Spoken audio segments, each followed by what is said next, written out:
آج میں آپ کو وہ سچائی، وہ حقیقت اور اپنے سینے کا وہ راج بتانے جا رہا ہوں جس نے میری زندگی کے اندھیروں کو ہمیشہ ہمیشہ کے لیے اجالوں میں بدل دی۔ آج سے سالوں پہلے جب میں صرف 20 سال کا ایک نوجوان تھا، میری زندگی بھی عام لوگوں کی طرح الجھنوں اور پریشانیوں کا شکار تھی۔ میں سوچتا تھا کہ آخر کب میرے حالات بدلیں گے، کب مجھے در در کی ٹھوکروں سے نجات ملے گی۔ اسی 20 سال کی عمر میں میری ملاقات ایک انتہائی متقی، پرہیزگار اور بزرگ اللہ والی عورت سے۔ وہ ایک ایسی پاکیزہ صفت خاتون تھی جن کی پیشانی پر سجدوں کا نور چمکتا تھا۔ انہوں نے جب میری پریشانی دیکھی اور مجھے ایک ایسا وظیفہ عطا کیا جس کا نام سنتے ہی دل کو سکون مل جاتا ہے۔ انہوں نے مجھ سے فرمایا تھا، بیٹا یہ صرف چند کلمات نہیں، یہ اللہ کی غیبی مدد کو پکارنے کا وہ سچا اور آزمودہ طریقہ ہے جو کبھی ناکام نہیں۔ آج میں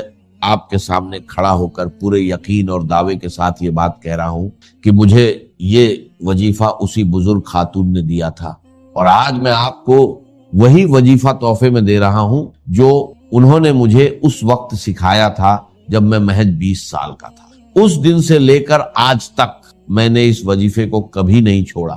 میں یہ وظیفہ روزانہ کرتا ہوں، بلا ناغہ کرتا ہوں، اور میں نے اپنی آنکھوں سے وہ معجزات دیکھے ہیں جن پر عقل حیران رہی۔ جب میں نے یہ وظیفہ روزانہ کرنا شروع کیا تو میری زندگی میں ایسے ایسے راستے کھلے جن کا میں تصور بھی نہیں کر سکتا تھا۔ مجھے ہر قدم پر غیب سے ایسی مدد ملتی تھی کہ میرے مشکل سے مشکل کام منٹوں میں آسان ہو جاتے تھے۔ غیبی مدد کا یہ عالم تھا کہ جو رکاوٹیں پہاڑ لگتی تھی وہ ریت کی دیوار ثابت۔ میرے ذہن او گمان میں بھی نہیں ہوتا تھا، مجھے دور دور تک پیسے ملنے کی کوئی امید نہیں ہوتی تھی، لیکن رب ایک کعبہ کی قسم غیب سے ایسے اسباب بنتے تھے کہ مجھے پیسے مل جاتے تھے اور میری تمام مالی پریشانیاں دیکھتے ہی دیکھتے ختم ہو جاتی۔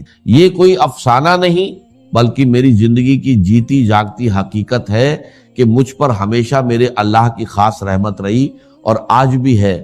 میرے پیارے دوستو، آپ بھی اجنبی نہیں ہیں۔ اگر آج آپ یہ ویڈیو دیکھ رہے ہیں تو یقین جانیے یہ کوئی اتفاق نہیں، یہ اللہ کا فیصلہ ہے کہ آج آپ کی تنگی کے دن ختم ہونے والے ہیں۔ میں آپ سے دل کی گہرائیوں سے التماس کرتا ہوں کہ آپ بھی آج سے ہی بلکہ اسی وقت سے اس معجزاتی وظیفے کو شروع کر دیں۔ آپ کے رزق کے دروازے ایسے کھلیں گے کہ دنیا حیران رہ جائے گی۔ بس شرط صرف ایک ہی ہے، آپ نے یہ وظیفہ پورے سچے دل سے، خالص نیت سے اور کامل یقین کے ساتھ کرنا ہے۔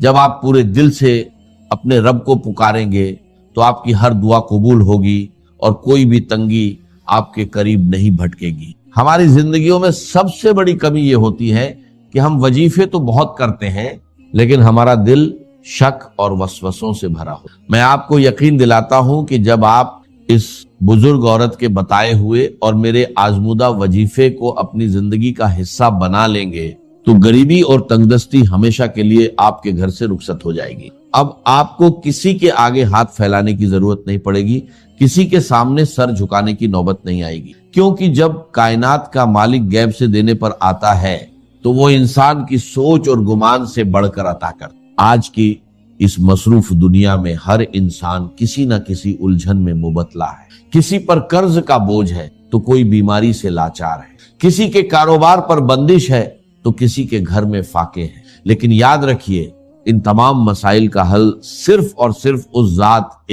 باری تعالیٰ کے پاس ہے جس نے ہمیں پیدا کیا، اور جب ہم اسے اس کے پسندیدہ ناموں اور خاص ترتیب سے پکارتے ہیں تو اس کی رحمت جوش میں آ جاتی ہے۔ میں چاہتا ہوں کہ جو غیبی مدد، جو آسانیاں اور جو سکون اللہ نے مجھے گزشتہ کئی سالوں سے روزانہ اس وظیفے کی برکت سے دیا ہے وہ آج سے آپ کا بھی مقدر بن جائے۔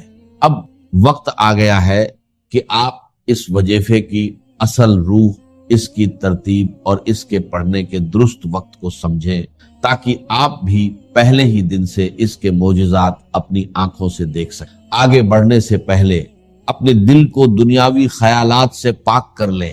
اب وقت آ گیا ہے کہ میں آپ کے سامنے اس معجزاتی اور نورانی وظیفے کا وہ طریقہ اور ترتیب کھول کر رکھ دوں جس نے میری زندگی کو بدلا اور جس کی برکت سے مجھے 20 سال کی عمر سے لے کر آج تک کبھی کسی کے سامنے ہاتھ پھیلانے کی ضرورت نہیں۔ یہ وہ راز ہے جو دل کے تاروں کو ہلا دیتا ہے اور بند تقدیر کے تالے کھول دیتا ہے۔ سب سے پہلے تو اپنے ذہن میں یہ بات بٹھا لیں کہ اس وظیفے کا اصل وقت مغرب کی نماز کے فوراً بعد کا ہے۔ اگر کسی مجبوری، سفر یا مصروفیت کی وجہ سے آپ نماز کے فوراً بعد نہ پڑھ سکیں تو مغرب اور عشاء کے درمیان جتنا بھی وقت ہوتا ہے آپ اس دوران کسی بھی وقت اسے پڑھ سکتے ہیں۔ یہ وہ مبارک وقت ہے جب دن اور رات کا ملاپ ہوتا ہے، جب آسمان سے رحمتیں اور برکتیں خاص طور پر نازل ہو رہی ہوتی ہیں۔ اس وظیفے کی پہلی اور سب سے بڑی شرط یہ ہے کہ آپ نے اسے تنہائی میں بیٹھ کر پڑھنا ہے۔ آج کل لوگوں کی عادت بن چکی ہے کہ ایک ہاتھ میں تسبیح ہوتی ہے اور دوسرے ہاتھ سے موبائل فون چل رہی ہے یا لوگوں سے باتیں ہو رہی ہوتی۔ میرے پیارے بھائیوں، ایسی غفلت سے پرہیز کر۔ جب کائنات کے شہنشاہ سے مانگنے بیٹھے تو اپنا پورا دھیان، اپنا دل اور اپنا دماغ صرف اور صرف اپنے خالق کی طرف متوجہ کر۔ عمل شروع کرنے سے پہلے آپ نے دل کی تسلی اور عمل کی طاقت کو بڑھانے کے لیے ایک بار پورا درود ابراہیمی لازمی پڑھنا ہے۔ پورا درود ابراہیمی یہ ہے: اللہم صلی علی محمد وعلی آل محمد کما صلیت علی ابراہیم وعلی آل ابراہیم انک حمید مجید، اللہم بارک علی محمد وعلی آل محمد کما بارکت علی ابراہیم وعلی آل ابراہیم انک حمید مجید۔ درود شریف پڑھنے کے بعد آپ نے نہایت عاجزی اور سچے دل سے ایک بار پڑھنا ہے: بسم اللہ الرحمن الرحیم۔ اب یہاں سے ہمارا وہ معجزاتی سفر شروع ہوتا ہے جس کی ترتیب خود اس بزرگ خاتون نے مجھے سکھائی۔ آپ نے کل 3 چیزیں پڑھنی ہیں اور یقین جانیے انہیں پڑھنے میں آپ کے صرف 10 سیکنڈ لگیں گے، لیکن ان 10 سیکنڈز کا اثر آپ کی پوری زندگی پر رہے۔ سب سے پہلے نمبر پر جو پکار ہے وہ ہے یا ربنا۔ یا ربنا کا مطلب ہے اے ہمارے رب، اے ہمارے پروردگار، لیکن اس کے ساتھ ہم نے اللہ پاک کا وہ مبارک نام ملانا ہے جو رزق کے خزانوں کا مالک ہے، یعنی یا رزاق۔ جب آپ ان دونوں ناموں کو ملا کر پڑھتے ہیں تو گویا آپ کائنات کے سب سے بڑے سکھی کے دروازے پہ دستک دے رہے ہوتے ہیں۔ آپ نے اس ترتیب کو صرف اور صرف 3 بار نہایت پیار اور عاجزی سے پڑھنا ہے: یا ربنا یا رزاق، یا ربنا یا رزاق، یا ربنا یا رزاق۔ اسے پڑھتے ہی آپ کے دل میں ایک عجیب سا سکون اترے۔ اب فوری طور پر دوسرے نمبر پر ہم نے اس پکار کی طرف بڑھنا ہے جو بندے کو اس کے رب کے سب سے زیادہ قریب کر دیتی ہے، اور وہ پکار ہے یا رب۔ میرے دوستو، جب انسان کہتا ہے یا ربنا تو یہ ایک پکار ہے، لیکن جب دل کی اتھاہ گہرائیوں سے نکلتا ہے یا ربی، اے میرے رب، تو بندے اور خدا کا فاصلہ مٹ، آپ اپنے رب کے اتنے قریب ہو جائیں گے کہ کائنات کے فرشتے بھی آپ پر رشک کرنے لگیں۔ اب اس یا ربی کے ساتھ آپ نے وہ جملہ دہرانا ہے جو آپ کی جھولی کو غیبی خزانوں سے بھر دے گا۔ آپ نے اپنے ٹوٹے ہوئے دل اور سچی نیت کے ساتھ 3 بار کہے: یا ربی میری جھولی بھر دے، یا ربی میری جھولی بھر دے، یا ربی میری جھولی بھر دے۔ سبحان اللہ۔ جب کوئی عاجز بندہ مغرب کے اس مبارک وقت میں تنہائی میں بیٹھ کر اپنے خالق کو پکارتا ہے کہ اے میرے رب میری خالی جھولی کو بھر دے، تو اس غفور او رحیم ذات کو اپنے بندے کی لاچاری پر رحم آ جاتا۔ وہ ذات کبھی اپنے بندے کو خالی ہاتھ واپس نہیں لوٹاتی۔ میں نے اپنی زندگی کے ہر کٹھن موڑ پر جب بھی یہ پکار لگائی، مجھے غیب سے وہ کچھ ملا جس کا میرے وہم او گمان میں بھی نام او نشان نہیں تھا۔ یہ وہ نورانی کلمات ہیں جو براہ اے راست عرش اے الہی پر اثر کرتے ہیں اور انسان کی تقدیر کا رخ موڑ دیتے ہیں۔ اب اس کے فوراً بعد ہم اس تیسرے اور آخری معجزاتی کلمے کی طرف بڑھیں گے جو بڑے سے بڑے قرضے، بیماری، بندش اور جادو کا ایک ہی پل میں جڑ سے خاتمہ کر دیتا ہے، جو مشکلات کے سنگلا خط پہاڑوں کو بھی ریت کے ذروں کی طرح اڑا دیتا ہے۔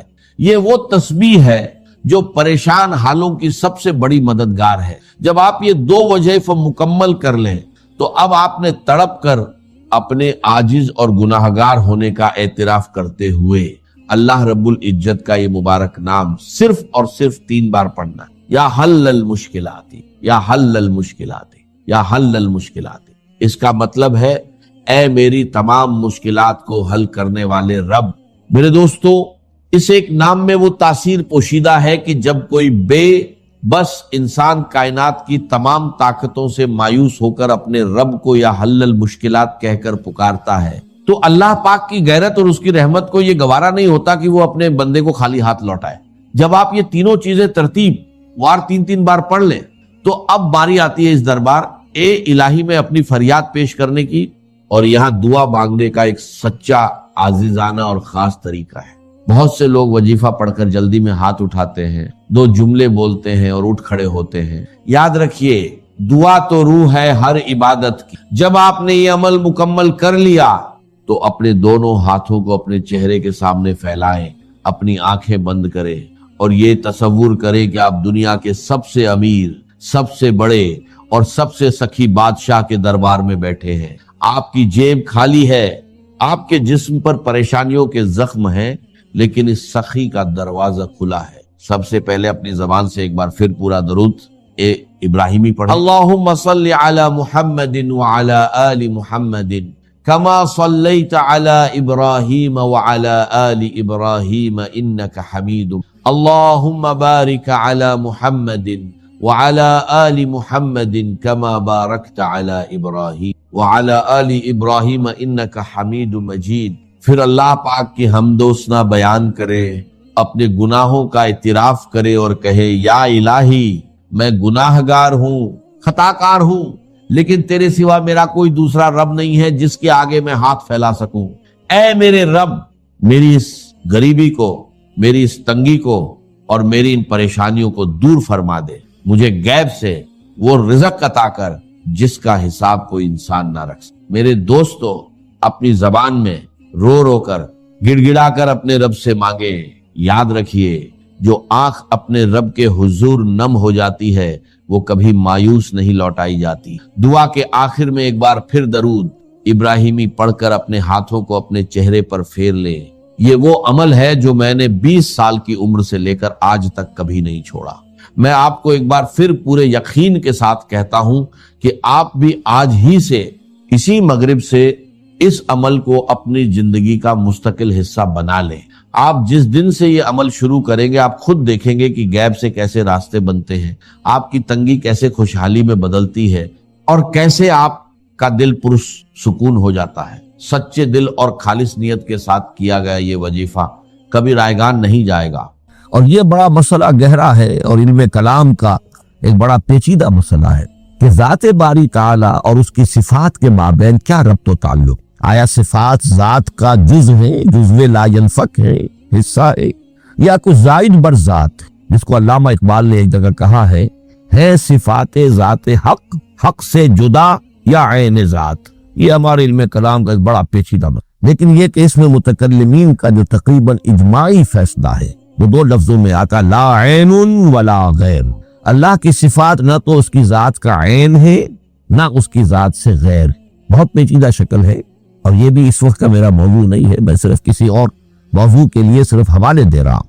بہرحال قرآن مجید کا جو تعلق ہے ذات باری تعالیٰ کے ساتھ وہ اس مسئلے سے بخوبی واضح ہو کہ چونکہ یہ اللہ تعالیٰ کی صفت ہے اور صفت کو ہم یہ نہیں کہہ سکتے کہ وہ ذات باری تعالیٰ سے جدا ہے، یہ بھی نہیں کہہ سکتے کہ اس کی ذات کا جزو لا ینفک ہے۔ کچھ اسی طرح کا تعلق ہے قرآن مجید کا ذات باری تعالیٰ کے ساتھ، لیکن یہ مسئلہ قرآن مجید میں خود بیان ہوا اور سورہ حشر کی آیت میں تو یہ فرمایا گیا، اللہ تعالیٰ نے اپنے اس کلام کی عظمت کو یوں بیان کیا، وہ عظمت کما ہیا، جیسے کہ وہ فی الواقع ہے، اور جس کا کہ گویا کہ پورا ادراک ہمارے لیے اپنی بہت سی محدودیتوں کی وجہ سے ممکن نہیں، لیکن ایک تمثیل کے پیرائے میں سمجھایا، لو انزلنا ھذا القرآن علی جبل لرأیتہ خاشعا متصدعا من خشیۃ اللہ وتلک الامثال نضربها للناس لعلہم یتفکرون۔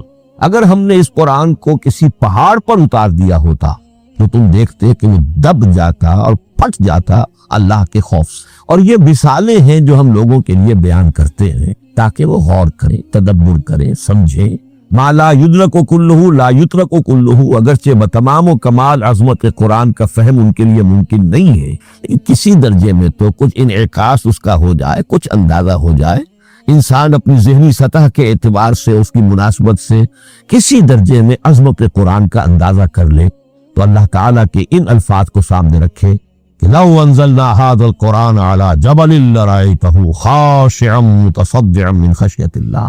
اب اس آیت کو سمجھنے کے لیے سورہ اعراف کی آیت نمبر 143 کو سمجھنا ہوگا، اسی اصول کے تحت کہ القرآن یفسر بعضہ بعضا، قرآن کا ایک حصہ دوسرے حصے کی تشریح کر۔ وہاں یہ واقعہ بیان ہوا ہے کہ حضرت موسیٰ علیہ السلام کو جب اللہ تعالیٰ نے کوہ طور پر طلب فرمایا 30 راتوں کے لیے، جس میں بعد میں 10 کا اضافہ کر کے وہ ایک 40 رات کا ایک کورس بنا، دن رات، اس موقع پر جو مخاطبہ الہی، مکالمہ الہی سے مشرف ہوئے حضرت موسیٰ علیہ السلام، تو ان کی آتش شوق بھڑکی اور انہوں نے بڑی جرت کر کے یہ درخواست کر دی، رب ارنی انظر الیک، پروردگار مجھے اپنا دیدار بھی عطا فرما، مجھے موقع عنایت فرما، میں تجھے دیکھ سکوں۔ یہ ان کی وہ آتش شوق کا مسئلہ ہے، لیکن جواب کیا ملا؟ لن ترانی، تو مجھے ہرگز نہیں دیکھ سکتا، ولیکن انظر الی الجبل فإن استقر مکانا فسوف ترانی۔ لیکن ظاہر بات ہے کہ حضرت موسیٰ علیہ السلام کو بات سمجھانے کے لیے کچھ مشاہدہ بھی کرانا تھا۔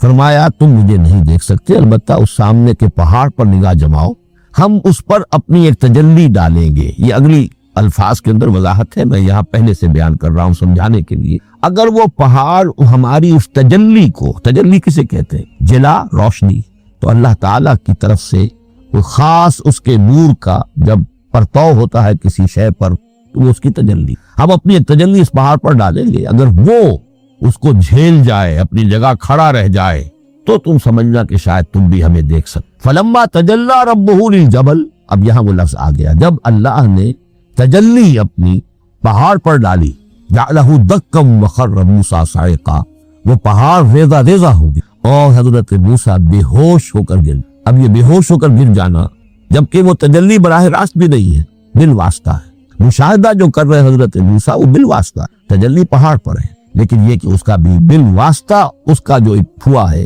اس کی جو تاثیر ہوئی حضرت موسیٰ علیہ السلام پر کہ وہ اس کی تاب نہ لا سکے اور بے ہوش ہو کر۔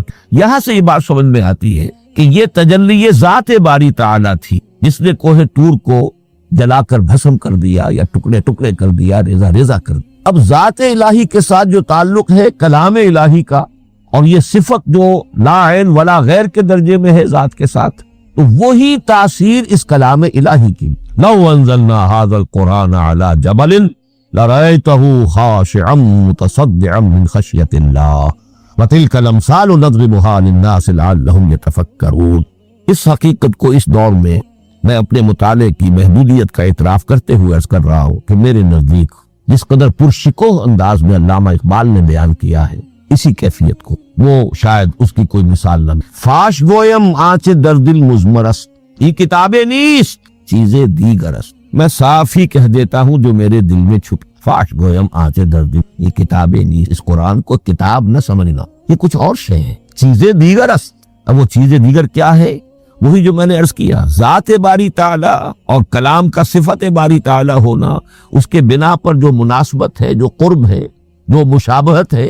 مثل حق پنہاؤ ہم پیداستو، زندہ و پائندہ و گویاس، اس کلام میں اللہ تعالیٰ کی ساری صفات کا انعکاس موجود۔ یہ بات ویسے بھی سمجھ میں آتی ہے، کوئی شخص ذرا گفتگو کرے، چند جملے جب وہ ادا کرے گا اپنی زبان سے، تو معلوم ہو جائے گا کہ اس کے فہم کا، اس کی دانش کا، اس کے مطالعے کا حدود اربع کیا ہے اور اس کے ذہن کی سطح کیا سمجھ میں آ جائے گی۔ اس لیے کہ کلام جو ہے وہ متکلم کی پوری شخصیت کی عکاسی کا تانت بازی راگ پایا، چند جملے کسی نے کہا پتہ چل گیا کہ یہ کس سطح کے آدمی ہے، علمی اعتبار سے، معلوماتی اعتبار سے، تہذیبی اعتبار سے، کلچرڈ ہے یا نہیں ہے، یہ ساری باتیں چند جملوں میں بات۔ تو اللہ تعالیٰ کی بھی جملہ صفات کا عکس اس قرآن میں موجود، ان میں سے جن چند چیزوں کا ذکر علامہ نے شعر میں کیا، وہ جو سورہ حدید کی آیت ہے، هو الاول والآخر والظاہر والباطن، اللہ الظاہر بھی ہے الباطن بھی،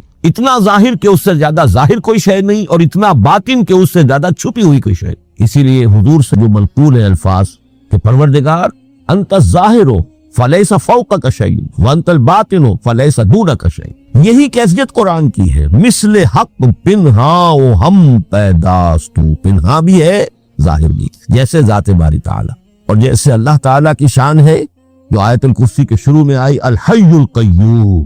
مثل حق پنہا و ہم پیداستو، زندہ و پائندہ و گویاستو. یہ قرآن جو ہے اللہ تعالیٰ کی صفات کا ایک عکس اپنے. اس سے ذرا آگے چلیے کلام کے بارے میں. اب کلام الہی ظاہر بات ہے کہ صفت ہے اور صفت قدیم ہے. اللہ کی صفات حادث نہیں ہے.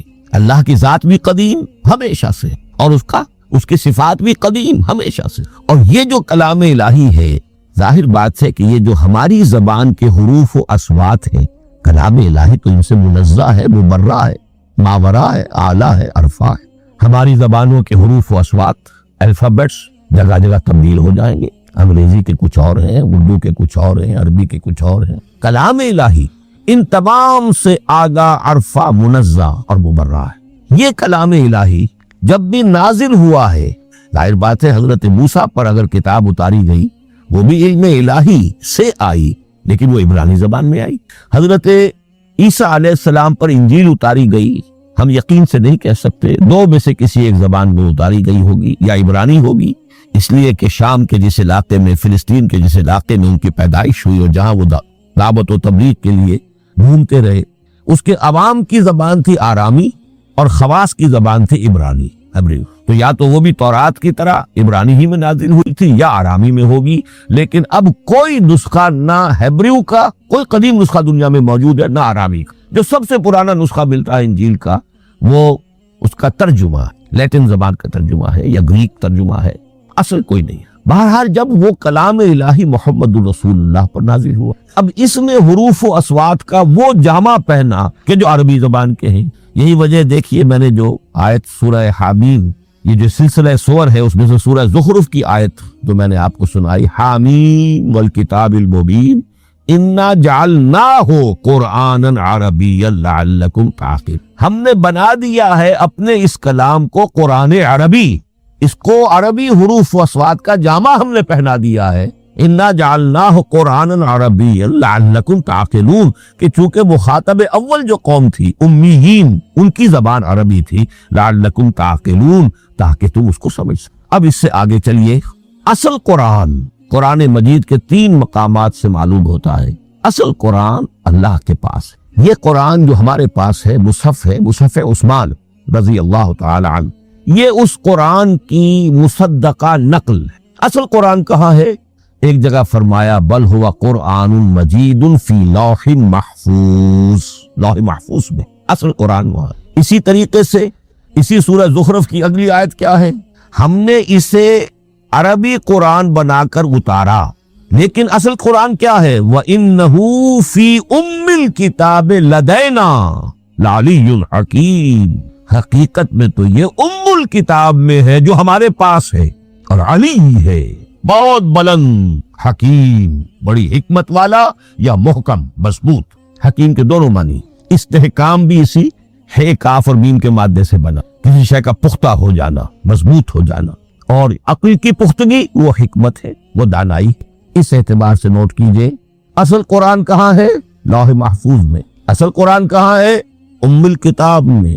اسی کو کہا گیا ہے ایک اور مقام پر فی صحف مکرمۃ مرفوعۃ مطہرۃ بأیدی سفرۃ کرام بررہ. یہ قرآن، اصل قرآن تو بڑے صحیفوں میں، ان صحیفوں میں ہے، ان صفحات میں ہے، ان اوراق میں ہے جس کی شان کیا ہے؟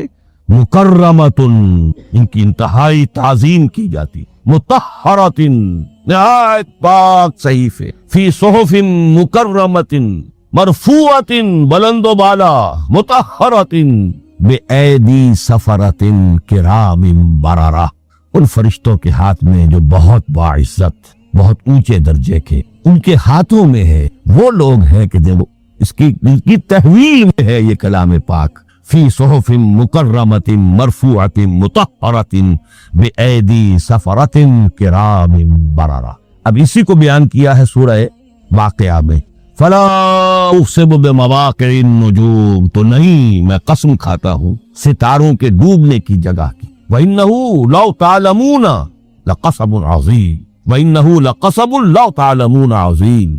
اور اگر تم جان سکتے تو یہ بہت بڑی قسم ہے جو ہم بہت بڑی گواہی ہے جو ہم نے پیش کی۔ اب تدریجاً اس کا انکشاف ہو رہا ہے۔ یہ آج جو تصور ہے بلیک ہولز کا، اس سے کچھ اندازہ ہوتا ہے۔ یہ ستارے کہاں ڈوب جاتے ہیں، بڑے بڑے ستارے نسیم منسیہ ہو جاتے ہیں، ستارے نہیں پوری گیلیکسیز اس میں گم ہو جاتے ہیں، تو مقبرے ہیں بڑی بڑی گیلیکسیز۔ فلا اقسم بمواقع النجوم وانه لقسم لو تعلمون عظیم انه لقرآن کریم۔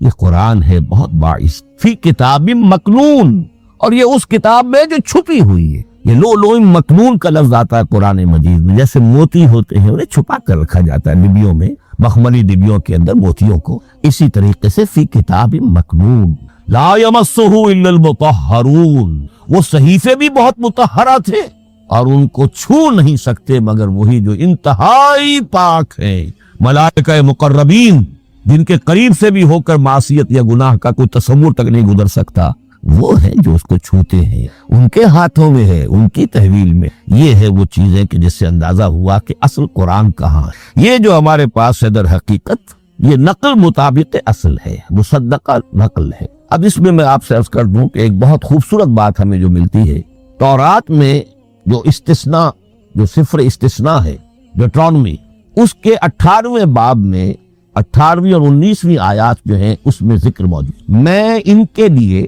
انہی کے بھائیوں میں سے تیری مانند ایک نبی برپا کروں گا۔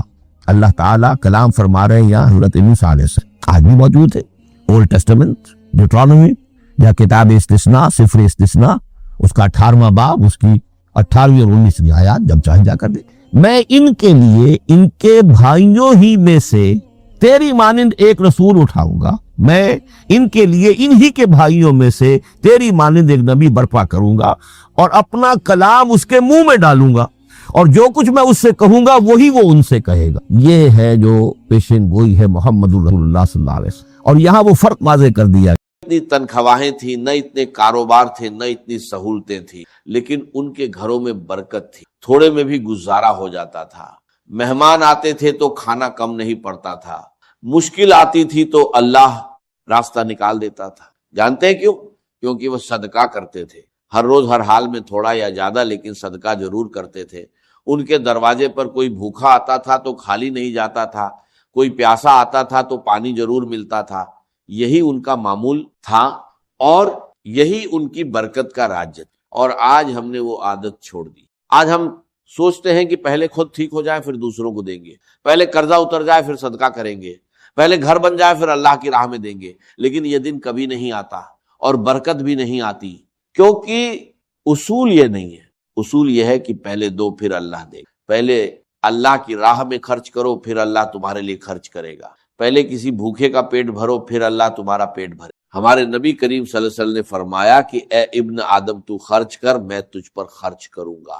یہ اللہ کا فرمان ہے، اللہ خود کہہ رہا ہے کہ تو دے میں دوں گا، تو نکال میں بھروں گا، تو کسی کی مدد کر میں تیری مدد کروں گا۔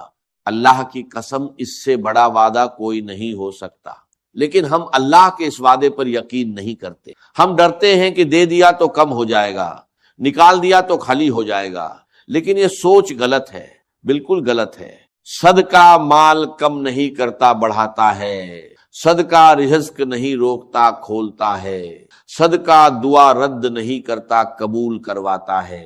اور آج میں آپ کو وہ دو صدقے بتاؤں گا جو سب سے آسان ہیں، سب سے زیادہ ثواب والے ہیں، اور جو آپ کسی بھی حال میں کر سکیں۔ وہ دو صدقے جن کے بارے میں ہمارے نبی کریم صلی اللہ علیہ وسلم نے خاص طور پر فرمایا اور جن کا اجر اللہ کے نزدیک بہت بڑا ہے۔ بھائیو، صدقہ کوئی خیرات نہیں ہے، صدقہ آپ کی اپنی زندگی میں لگایا ہوا سرمایہ ہے جو اللہ آپ کو کئی گنا بڑھا کر لوٹاتا ہے۔ یہ سمجھ لیں اور پھر دیکھیں زندگی کیسے بدلتی۔ بھائیو، اب وہ دو صدقے سنیں جو میں نے وعدہ کیا۔ پہلا صدقہ بھوکے کو کھانا کھلانا، یہ کوئی معمولی بات نہیں ہے، یہ وہ عمل ہے جو اللہ کو اتنا پسند ہے کہ اللہ نے قرآن میں جنت والوں کی پہچان یہی بتائی۔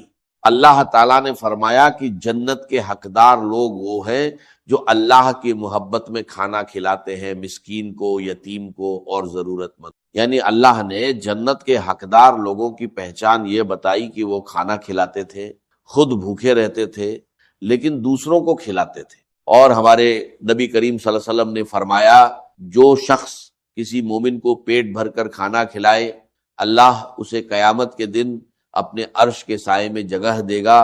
اس دن جب کوئی سایہ نہیں ہوگا، صرف اللہ کا سایہ ہوگا. اللہ کی قسم یہ وہ صدقہ ہے جس کا اجر دنیا میں بھی ملتا ہے اور آخرت میں. دنیا میں کیسے ملتا ہے؟ جب آپ کسی بھوکے کا پیٹ بھرتے ہیں اللہ آپ کا پیٹ بھرتا ہے. جب آپ کسی کے گھر میں کھانا بھیجتے ہیں اللہ آپ کے گھر میں رزق بھیجتا ہے. جب آپ کسی مزدور کو روٹی دیتے ہیں اللہ آپ کے رزق میں اتنی برکت ڈالتا ہے کہ آپ خود حیران رہ جاتے ہیں. بھائیو، آپ کے آس پاس کوئی نہ کوئی ایسا ضرور ہے جو بھوکا ہے. محلے میں کوئی غریب ہے، مسجد کے باہر کوئی فقیر ہے، کوئی مزدور ہے جس نے دن بھر کچھ نہیں کھایا. بس اس ایک انسان کو کھانا کھلا دیں، ایک وقت کا کھانا روٹی ہو یا سالن سادہ ہو یا پکا ہوا، اور اللہ کی قسم اس دن آپ کی دعا رد نہیں. دوسرا صدقہ پیاسے کو پانی پلانا. یہ سنے اور دل تھام کر سنے. ہمارے نبی کریم صلی اللہ علیہ وسلم نے ایک واقعہ بیان فرمایا کہ ایک عورت تھی جس نے بہت گناہ کیے تھے، لیکن ایک دن اس نے ایک کتے کو دیکھا جو پیاس سے تڑپ رہا تھا، زمین چاٹ رہا تھا. اس عورت نے اپنا موزہ اتارا، کنویں سے پانی نکالا اور اس کتے کو پلایا.